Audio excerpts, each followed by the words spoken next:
Hi అండి, అందరూ ఎలా ఉన్నారు? ఈరోజు నా బ్రేక్ఫాస్ట్ అండ్ లంచ్లోకి ఏం చేశానో చూపిస్తాను. ఫస్ట్ రాగి జావ ప్రిపేర్ చేశానండి బ్రేక్ఫాస్ట్గా. ఇది ఎలా చేసుకోవాలంటే ఒక బౌల్ తీసుకొని గీ యాడ్ చేశానండి. తర్వాత జీడిపప్పు కూడా తీసుకున్నాను. ఇంకా తర్వాత మనం 2 గ్లాసెస్ ఆఫ్ వాటర్ తీసుకున్నాను. ఇవి బాగా బాయిల్ అవ్వాలి. ఈలోపు సపరేట్గా మనం 2 టేబుల్ స్పూన్ ఆఫ్ రాగి పిండి తీసుకొని ఇలా సపరేట్గా కలుపుకోవాలండి. అప్పుడు ఈ బాయిల్ అవుతున్న వాటర్లో మనం యాడ్ చేసుకోవాలి. అప్పుడు ఏంటంటే ఇవి ఉండలు రాకుండా బాగా వస్తుంది అనమాట రాగి జావ అనేది. ఇంక అందుకని నేను ఇలా చేసుకున్నాను. ఇంకా ఒక బాయిల్ అయిపోయిన తర్వాత తీసేసుకోవచ్చు. ఇలా రెడీ అయిపోయింది. ఇంకా తర్వాత లంచ్లోకి చిక్కుడుకాయ కర్రీ చేశానండి. వీటిని లావు చిక్కుళ్ళు అంటారు కదా, గనుపు చిక్కుళ్ళు అట్లా అంటారు కదా. ఇంక ఈరోజు ఇది తీసుకున్నాను అనమాట. ఇది చాలా హెల్త్ బెనిఫిట్స్ కూడా చాలా బాగుంటాయండి. దీంట్లో ప్రోటీన్ ఉంటుంది కదా, మనకు ఆ సీడ్స్ అయితే చాలా మంచిదన్నమాట. అందుకని ఇంక ఈరోజు ఇలా ఇది చేశాను.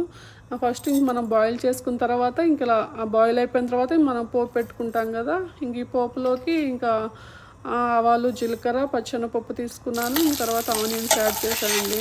ఆనియన్సే తీసుకుంటాను, ఈ ఫ్రై కాబట్టి, చిక్కుడుకాయ ఫ్రై కాబట్టి. ఇంకా ఆనియన్స్ బాగా వేగిన తర్వాత దీంట్లోనే సాల్ట్, పసుపు, కారం యాడ్ చేస్తానండి. ఇలా వేస్తే ఏంటంటే మనం తర్వాత చిక్కుడుకాయలు వేస్తాం కదా, అప్పుడు బాగా చిక్కుడుకాయలకి బాగా అన్నీ సరిపోతాయి అన్నమాట, అన్నీ పట్టేస్తాయి. అప్పుడు బాగుంటుంది టేస్ట్ అయితే. లేదంటే మనం చిక్కుడుకాయలు వేసిన తర్వాత సాల్ట్, పసుపు, కారం వేస్తే అన్నీ కలవు అనమాట. ఇంక అందుకే నేను ఇలా వేస్తాను. అప్పుడు బాగా అంతా కలిసిపోతుంది అనమాట, ఆల్ స్పైసెస్. అందుకని మీరు కూడా ఒకసారి, మీకు కూడా నచ్చితే ఒకసారి ట్రై చేయండి. ఇలా అయితే చాలా బాగుంటుంది. థ్యాంక్స్ ఫర్ వాచింగ్ అండి. మీకు నచ్చినట్టు లైక్ చేసి, షేర్ చేసి, సబ్స్క్రైబ్ చేసుకోండి. Thanks for watching.